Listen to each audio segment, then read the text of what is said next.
Welcome to the XY Advisor Podcast, a global community of financial advisors sharing and learning with one another to drive the positive evolution of financial advice. To get involved, go to xyadvisor.com or simply download the XY Advisor app.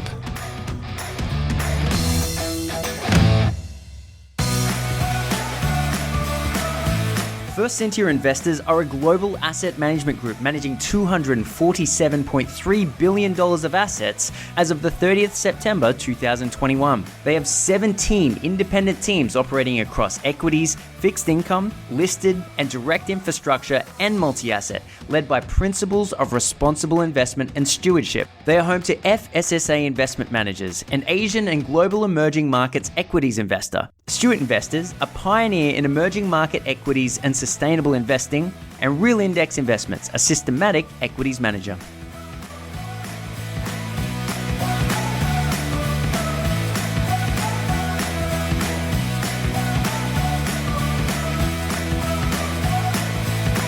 Welcome back to the XY Advisor Podcast. I'm Fraser Jack, and today we are talking about buying and selling financial planning businesses. I'm joined by Chris Athanassios. Welcome. Thank you so much, Fraser, for having me on the podcast. Now, how did I do with the pronunciation? Was that all right? Did I? Very well. Now, tell us, you're a lawyer. You spend a bit of time working in the space with different businesses. Tell us a little bit about your day job. Sure. So I co-founded MillerPrince approximately 5 years ago with my two business partners, Matthew and George. We came from big law firms. I practice in corporate banking and restructuring. Those are my particular industry sector practice areas, I should say. And my business partners do a lot of property, both commercial and residential, and strata law, and that's their practice areas. We have a team of associates, so 3 associates who assist us, and a paralegal and soon to be a law clerk. So there's 8 of us in the firm. Well, fantastic. And location? In Sydney CBD. We actually just moved offices closer to Circular Quay, so nice spot to be in. There you go. There's probably a bit of office space hanging around in central CBD of Sydney at the moment. Yeah, exactly. Good time to find new premises. Yeah, very much so.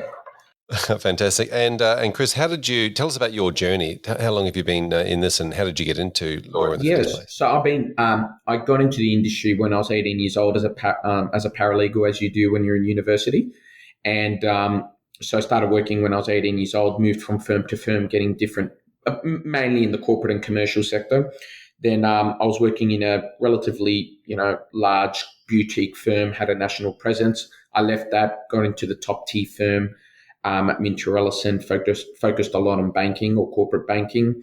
And then my business partners, who I knew George quite well, sort of knocked on the door and said, why don't we start a firm? And, after some pushback, and eventually I said, you know what, why not take the leap of faith and have a crack? And 5 years, never looked back once. Yeah, it's interesting because your journey is very similar to, say, young financial planners coming through these days, doing through a professional year, becoming an associate, working through that. I think our system's loosely based on the legal system, and then obviously being able to start your own firm. Yeah.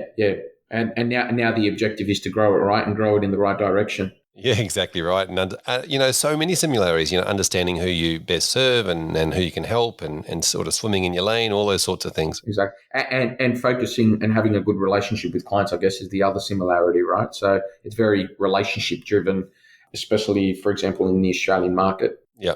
And I guess a lot of your business, the same as, similar to an advisor. An advisor might have a bit more of a ongoing service agreements with their clients, but the relationship that you form with your clients sort of needs to have referral relationships and getting new business in all the time. Yeah, exactly. Fantastic. So tell us a little bit about, we sort of want to focus today on, financial planning books and buying and selling. There's obviously 2 sides to that. One is the purchaser and the other is the seller. I think there'll probably be people on this podcast listening to this that would benefit from both those angles of conversation, probably one more than the other. But tell us about what you're seeing in the space with regards to mergers and acquisitions and buying and selling of financial planning books. Well, typically, where a client either wants to sell their business or wants to purchase the business, typically we get involved at a very early stage and that's usually what's recommended, right? Because the last thing you want is as you're close to trying to agree on,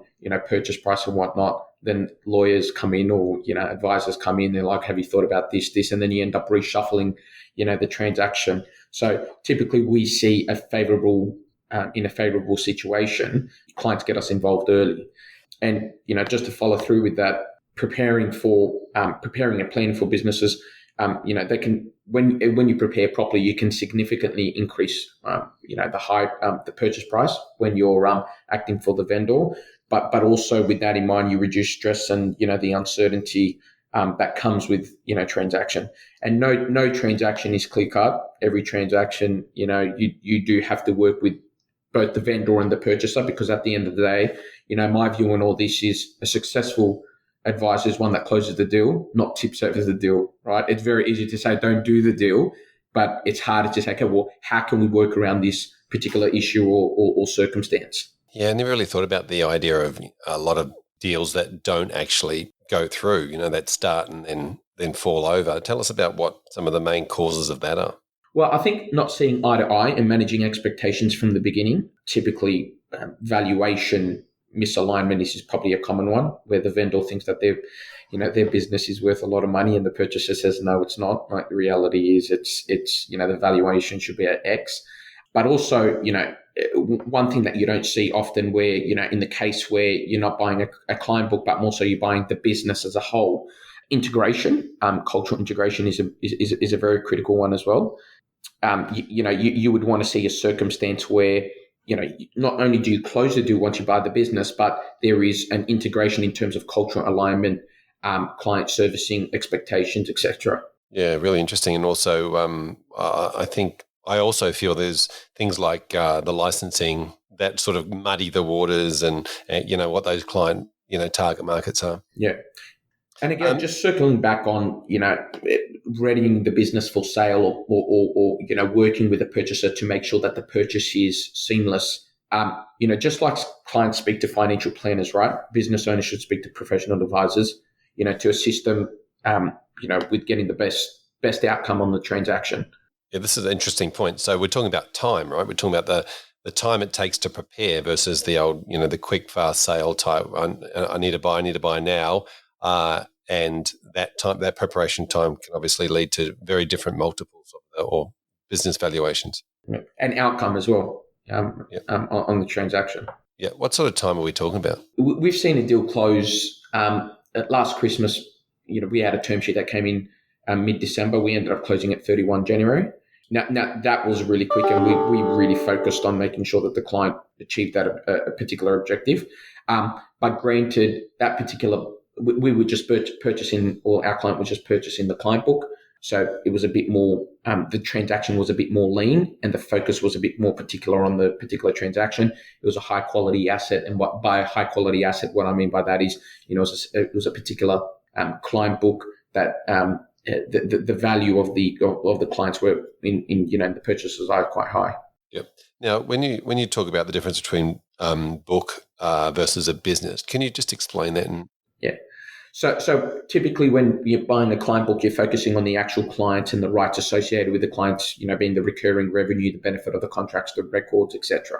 Whereas when you're buying a business, you focus more so on the overall business of the particular target company.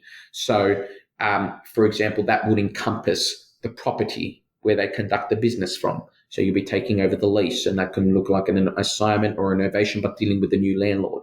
You'll be retaining the staff to ensure continuity of the business. You'll be looking at any material contracts that they have, such as software providers, licensing requirements. You'll be obviously you get the benefit of, you would try to get the benefit of the client book as well as part of that transaction. So typically you see either the acquisition of client book with a focus of the recurring revenue of the client book, or usually the business. And ideally it comes down to what the objective of the purchaser is, which is an important topic when you're speaking with the purchaser about acquiring a business, is the idea that the purchaser has a current infrastructure, has the infrastructure ready to bring on more clients and an advisor, in which case in most cases they'll focus on the client book and maybe retaining one advisor or two advisors that are able to service the client book. Or is it the case that you'd like to grow the business in a different state, for example, in which case the question position to the purchaser is, do we purchase the business, in that particular state, as an example, so we can have a presence, for example, in Queensland or New South Wales or WA or Victoria. So it really comes down to the circumstance of the particular purchase. Yeah, I was thinking when you were saying that, sort of, is it a merger or an acquisition, or is it those sorts of things? But tell us about what's the difference then when it comes to valuations, recurring revenue models versus EBITDAs type thing. Tell what's the difference? So when you're purchasing a client book, usually the clients have there is recurring revenue associated with the particular clients. One of the critical factors that we focus that is important to focus on, or the parties and focus on, is, well, what's the purchase price for that particular client book, and what is the methodology for calculating that purchase price? So usually there is multiples of recurring revenue, and this is not my particular specialty, but commentary that I've seen just out of interest in terms of well, how do you value the recurring revenue? It really comes down to the client fees, and what I've read is client fees above $3,000. Usually, typically, you got a valuation anywhere between the 2.7, 2.8 mark to the 3. I've recently seen 3.8, 3.5 of the recurring revenue, annual recurring revenue, I should say. And again, I'm no particular expert in this, but just based on commentary that I've been reading, and client fees less than $3,000, you're looking typically in a multiple of 1 to 2.5 of the recurring revenue. And again, that's no strict particular data. It's just average commentary that I've been reading.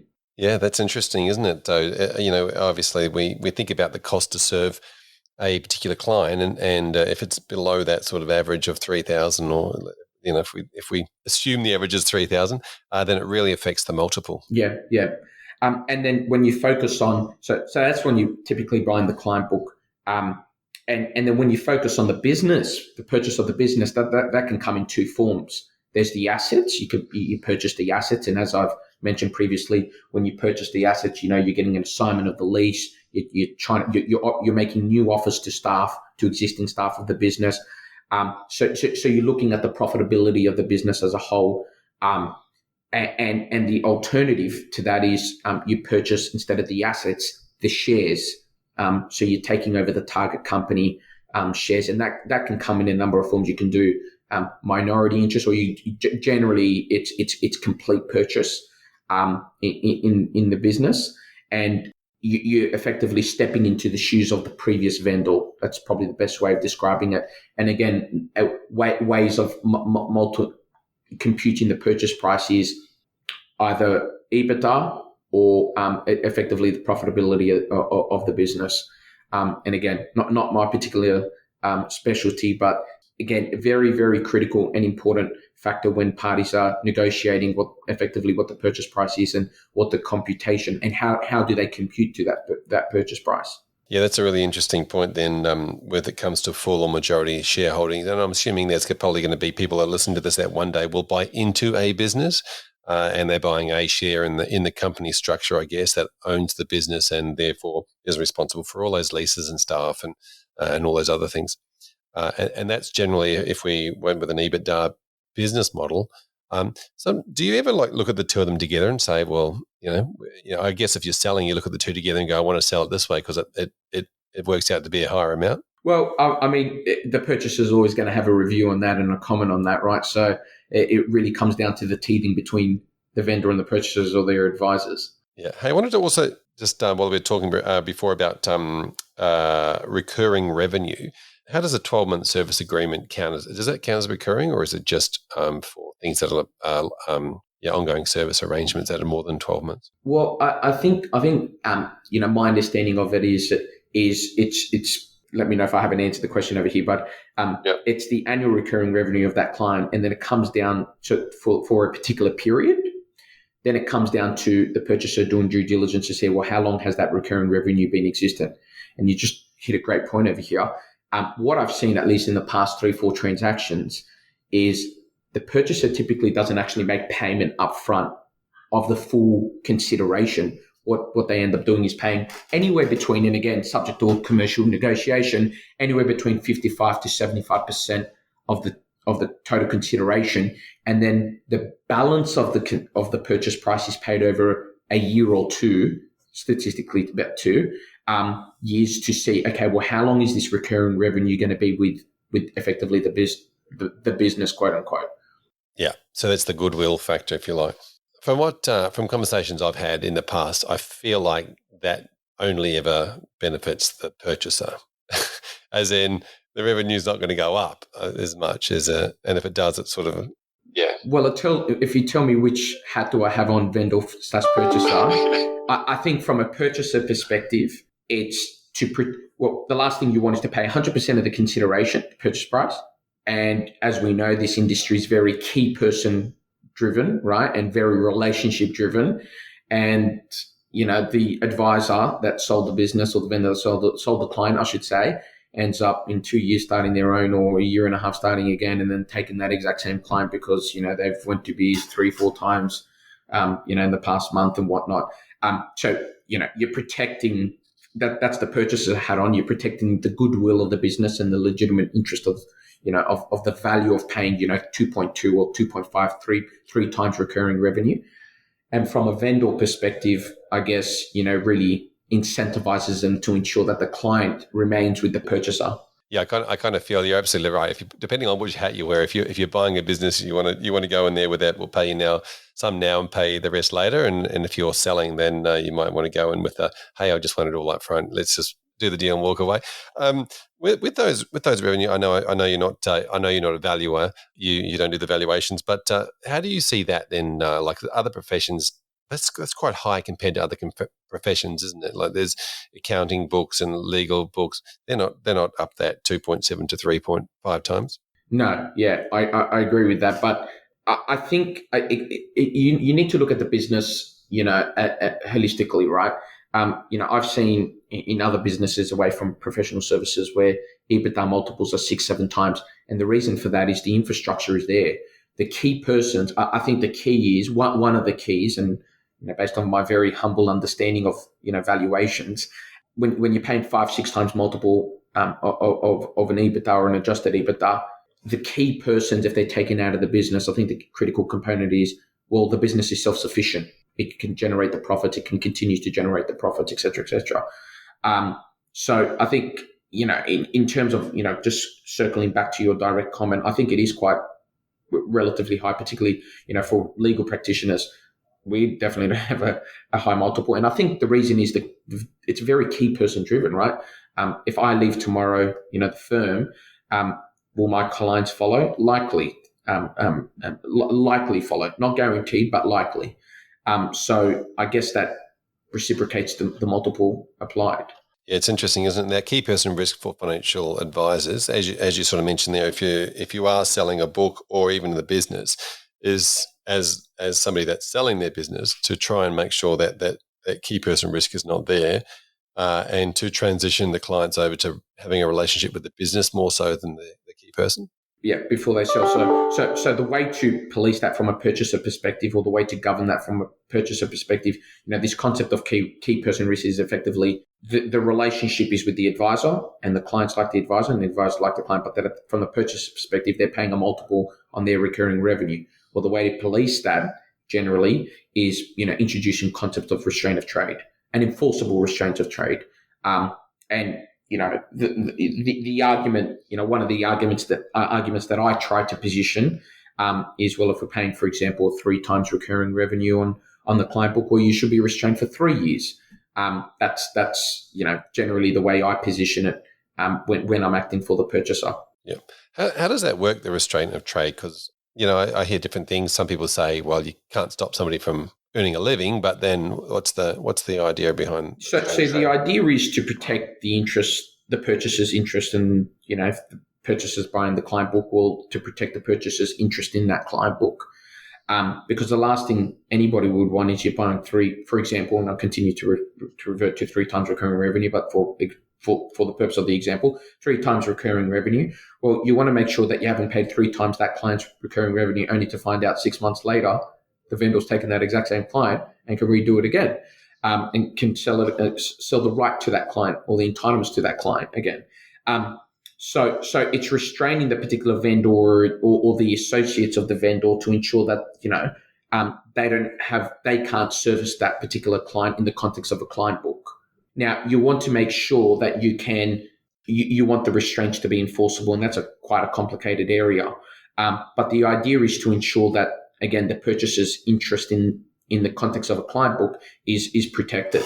Yeah. Now, in this restraint of trade, it feels a bit like what you're saying is a restraint of stealing the clients, not necessarily trade, like they can go get new clients. Well, yeah, if we unpack the restraint of trade concept for a moment, there's a number of ways you can restrain somebody from trading in, let's just call it financial planning businesses. You can stop them from investing or participating in any financial planning business because they may have an interest in that. You can stop them from particular working as an employee in a business, and this can be a combination of all, by the way. Or you can stop them from directly dealing with the particular clients that you're about to sell. So, in my personal opinion, I think a restraint that is particularly enforceable would be, let's say, a common scenario is a purchases from the vendor or client book. Well, the restraint can say, well, you can't touch this particular, or you can't service this particular client book for a period of, say, 3 years.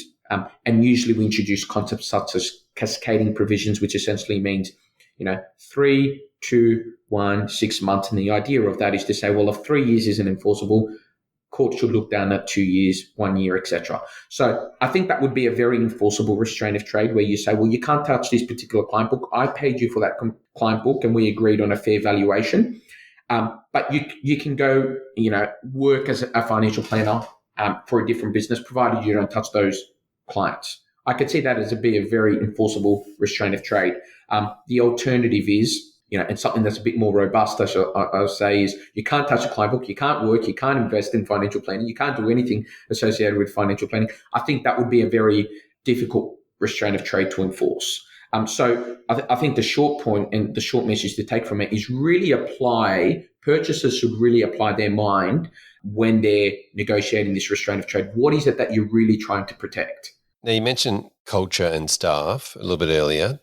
Tell us about what you see in that space and how you do due diligence on culture and staff and understanding and cultural alignments and fitting. How does, because that doesn't seem very, my talking about this, but lawyery is not very, like, how do you deal with all that if something's more of a, I don't know, and that feels more HR than legal? Yeah, well, I don't deal with it more. It's more so hearing feedback. I like to take feedback not only from financial planning businesses that we either sell or purchase for, but generally, I do a bit of work in the private equity field, and it's, again, being a lawyer, you try to put yourself in the practical scenario and focus what's on critical, because generally lawyers are criticized for only focusing on an indemnity clause, which will likely crystallize or not crystallize. So I like to take a step back and say, okay, once a transaction completes, let's touch base with clients and just see, well, how did the purchase or how did the completion go?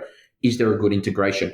And one of the common things that I see, at least in the private equity field, is part of the due diligence period, or as the purchasers acquiring the business of the vendor, interviewing with staff. So just meeting the staff, even if it's for a coffee, trying to understand the person, the culture of the staff.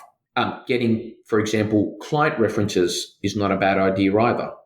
Do the clients get along with the particular staff, or is it is the culture not so aligned? So I guess doing practical due diligence is probably something that I don't see much in the financial planning, and I'm not sure if the vendor's protective over the clients, but I don't think it's actually a bad idea. Even if it's a quick 15, 20-minute coffee on a confidential basis, clients don't need to disclose their full name, so the vendor feels protected. But if the purchaser is going to purchase the business, and by business I mean the assets or the shares of the target company, I don't think it's a bad idea for the purchaser to say, oh, how do I take a step back over here? How do I really dig into the business over here? What are the staff like? Do the staff get along with the clients? Do the clients like the particular advisors before I make an offer of employment to that advisor? Just really digging deep and trying to understand the culture, because it's all good and well to sign the documents and complete the deal, But what happens after the integration? That's the most important, post-integration M&A. What happens thereafter? That's, I guess, is the critical point. There's so many bits to that. Now, just you mentioned the due diligence period. Give us a quick example of how that works. Like, how long does it normally take? And Yeah. So typically in transactions where you're buying the business, and whether that be in the form of assets or shares, it's common for the vendor to give the purchaser access in the for due diligence, and then that access is restricted. Well, who's entitled to due diligence? Usually, it's the purchaser's advisors, and that includes lawyers, accountants, etc. And ordinarily, there's a period, and that access is refined under the review and comment of the vendor, and the purchaser would essentially get in there, quote unquote, and start issuing requests for information. And again, this is in the context of selling and purchasing the business, not so much in the client acquisition book, but more so in the context of the business, larger businesses. And request for information is the common method of, which is essentially a list of questions prepared by the purchaser or the purchaser's advisors, and the vendor's got to respond to that, but also physical access to the premises to see how the operations continue or are effectively occur during business hours. Yeah, I'm interested in the way you mentioned there, the idea of actually, speaking to the clients, because I guess that could be a very difficult area for somebody who's selling to give a purchaser, especially if they're in the obviously the same business, access to the clients to say, here, bring them up and talk to them. But you see, if we just apply our thought, and this is one thing I've tried to really speak to vendors about, right? Like let's unpack that for a moment. A client, if the vendor's got a good relationship with a client, right? I've got a lot of good relationship with my clients, for example. From a vendor, you've got to think about it as a win. How do I show to this purchaser that the clients like the business, the clients like the staff? How do I maximize my value to exit this business, right? Well, I can introduce them to a few close clients of mine, clients that won't disclose their confidential information, and really position and present the business favorably to the purchaser. Yeah, and now so I'm imagining then in this situation you choose your friendly clients, or the ones that like you, or the ones that trust you. But then I suppose you've got to go to them and say, hey, look, I'm transitioning out of this business and I'm selling it, and I want to sell you across to these other people. How's that conversation go? Well, I mean, look, that conversation is always a bit sensitive, as we know, right? But if you can just give the client the comfort and show the client the proposed journey or what that looks like, and in this day and age, I feel like, clients want the best. Both parties want the best for both. I mean, I could just imagine, I've certainly got this in my circle of network. I work closely with an accounting firm, Air Accounting, and one of my good mates, one of the partners there. If I said to him, we're selling, for example, MillerPrince, I could see him generally being happy and wanting to be involved in the process and assisting me and assisting us in maximizing the value. So I think it comes down to relationship transparency, and transparency is definitely key. Yep. And taking them through the journey, I guess, or what the proposed journey looks like, and how does it benefit them? For example, is the purchaser providing a different service or offering that the current business doesn't offer, and how does that benefit them? Yeah, it's exactly right. Find a way that this could be a win for the client and present that to them. And sorry, just to add to that, and it may be the case that when you consider it from a vendor perspective, it may be the case that, for example, if you've got 30 clients, right, maybe you refine that, involvement of the due diligence or them being involved in the sale process to the top 10 clients, the most valuable clients, the ones that really add to the value of the business or the purchase price. That's also, I guess, a bit of a risk too, that if those top 10 clients aren't completely satisfied with the services that they're getting, then they might turn around and go, oh, well, you're selling, I'm going to go do my own due diligence and find somebody else. Talk to me about Privacy Act concerns, whether it be through selling a book or a business. Obviously, the consumer is providing confidential information and private information to their advisor. For that advisor to then on-sell that information, obviously as part of a file to a new advisor. How does it sit with any of the privacy regulation stuff? Typically, from a purchaser perspective, you just seek basic warranties that the Privacy Act has been complied with. So that's from a purchaser sort of perspective, and from a vendor perspective, I guess we just need to ensure that there's no breach of any privacy sort of regulations. I think from a vendor perspective, if they've got the appropriate protocols and procedures in place with their clients, such that they've complied with all, we're allowed to disclose your personal information if required by law, or if we're selling a business, then typically a vendor will be covered off in that perspective. And from a purchaser perspective, the typical warranty we seek is the vendor or the business has complied with all laws relating to privacy. Yeah, fantastic. And so just on that transition across, it seems to feel like there's quite a marketing strategy when it comes to presenting to the clients that they're now moving to a new business. Are you seeing businesses that are doing well there, or what they might be doing? Well, I'm ordinarily not involved in that process. I just hear about, and I think the biggest thing from an advisor perspective is to make sure the clients are well aware, etc. Because if your purchase price is linked to the relevant client, you want to make sure that client is either not annoyed or doesn't understand the culture of the new business, et cetera, et cetera. So usually I don't hear a lot of feedback, but usually from our perspective, we say, just make sure that you've kept clients up to date, et cetera, et cetera. Yeah, there's generally a story, isn't there, as to why that person is selling that particular part of the business or the whole business. And I guess it's just around transparency and making sure the clients understand that story. Yeah. And from a purchaser's point of view, that's probably also a good story too, to be told as to why they really want to invest or bring on that particular client. Yeah. And with the size of businesses, are we seeing, because I've spoken to different people before around the concept of what's a good size business to hold a valuation, are we seeing that bigger businesses can get different sort of multiples or different business valuations when it comes to versus the one-man band type business? Oh, most certainly. And I think I was touching on that a bit earlier. The bigger businesses, there is many sessions on valuations and arguments on multiples on EBITDA and profit and whatnot.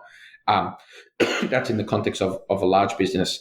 And more so from a client book perspective, again, the bigger the client revenue, in terms of per client, the bigger the multiple is and the lower it is. The lower the client revenue or per client revenue, the lower the multiple is in that perspective.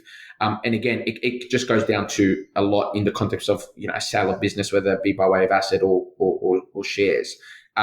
It comes down to if the key person's one of the factors. Again, in my humble opinion, not speaking about valuations a lot, but if the key persons are removed, can the business continue to operate without that key person? And generate a profit. Yeah. And probably one topic that we haven't touched on is another form of sale and purchase is if there's a founder of a financial planning business, and then they've had an advisor that's worked with them for many years, and that advisor usually called succession, right? And the founding financial planner wants to sort of slowly transition out. And that advisor is then introduced to the business and given equity in the business called succession, right? Succession planning. That advisor would typically look at the profits of the business and pay a multiple of the profits. And I guess the win-win in that is, there's no really strict change there's a change in ownership, but not change in culture, because the advisor has been part of the business, is aware of the client, is familiar with the client. The only upside is the advisor has equity in the business now, or is proposed to have equity in the business. Yeah, it seems like a great, and I think a lot of people strive for that type of, somebody to take over the business and transition out. I think law firms obviously have got many, many years of doing this with regards to bringing on partners and those sorts of things. I think we're a little bit newer in the financial advice section, and obviously I think a lot of people have looked for a transition, but haven't been able to find the right person, or something happens and that person stays for a couple of years and then decides that it's not what the business that they're after all. I think a big part of that comes back down to finding somebody who wants to work with that ideal client, not just wants to work in a business. How do you find working with AFSLs in different AFSLs and transitioning businesses from one to another? I think because that, to me, that sort of whether you buy and sell within your same licensee or whether you're transitioning across a different licensee just adds a different layer of I guess cloudiness. Yeah.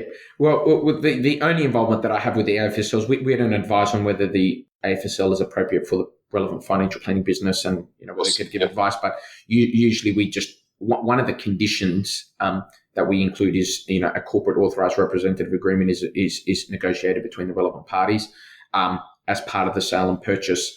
So that we've got a very minor touch on the AFSL sort of stuff, just because it's got its own sort of complexity. So typically, when we involved in more so from purchaser side, we make sure our conditions are pretty watertight. And one of the conditions are, there's a corporate authorized or appropriate corporate authorized representative agreement entered into by the parties and agreed by the parties. Yep. And just in most corporate authorized representative agreements, you'd often see, a buyer of last resort, buyer of first resort type, or probably first resort, I would say. Like if you're going to sell your business, come to us and ask us first. Yep. Fantastic. All right. So quickly then, tips before we wrap up. Tips about what we can, if you're selling a business. You mentioned things like get involved early and making sure that you really this transition takes a little bit of time and reducing that key person risk. Are there any other tips for a business that's looking at selling? I've got some critical pointers. So preparing early for any sale or purchase. So getting advisors involved can make the process quite seamless. Knowing the true, from a vendor perspective, knowing the true value of the business, and from a purchaser perspective, critically analyzing the value of the business and how they compute the proposed purchase price. And then with that in mind, the derivatives that come with that is, okay, well, what are my conditions associated with the purchase? If I'm buying the business for $1 million from a purchase perspective, how am I going to fund that? Do I go get debt? Am I going to do past debt, half debt, half equity, or do I use cash in the bank? How do I pay that purchase price is a common one. And my strong recommendations with these key person driven businesses is break up that consideration, 60-70% up front, the remaining over a 2-year period. Get to test the client book. I focus on client book because that's really the value of the business to clients. And then pay it over a tranche period of that 1-2 year period. And with that in mind, what else do I want to be giving as part of or requiring as part of the purchase price? Restraint of trades is pretty critical, important one. Is my due diligence satisfied? And do I need further advisors to service the particular client book? One of the ideas around restraint of trade actually to employ the person or have a workout period? So when usually you'd have, if you're going to break the purchase price up, say 60-70% up front, and then the remaining over a 2-year period, they would be employed. Now, whether that employment looks as an independent contractor or an employment, usually you need to get tax advice because there's pros and cons with both. But the restraint will obviously carve out, the fact that they're servicing effectively the purchaser or the purchaser's clients. That restraint will be there. Yeah, and you mentioned tax advice. Obviously, you talked about advisors before. Getting accountancy advice as well as legal advice. Well, I think it's critical that the lawyers and the accountant. I think on every deal, whether financial planning or otherwise, I think it's critical that the lawyers and the accountants are on the same page because I think that makes a world of difference on a deal. Yeah, Chris, thanks so much for coming on and chatting to us about all the pros and cons and tips and ideas around purchasing, buying, selling, mergers, acquisitions, transitions, all those different things around getting in and out of a business. If someone wanted to continue the conversation with you, what's the best way for them to get hold of you? My email, best by email or by mobile phone. I'm best on the mobile phone, not the office line. I just like picking up the phone straight away and just speaking to somebody. I'm happy to share those details with you, Fraser. Fantastic. Well, give them a go now. Let's throw them out there. So mobile number is 0422 593 691. And my email, which is long because my last name, but it's c.athanassios@millerprince.com.au. Yep. So millerprince.com.au is the website. Exactly. Yep. And you can probably find you on LinkedIn too, I would imagine. Most definitely on LinkedIn as well. Fantastic. Chris, thank you so much for coming on and sharing with us what you're seeing in this space. Really appreciate it. Great. Thank you so much, Fraser, for having me.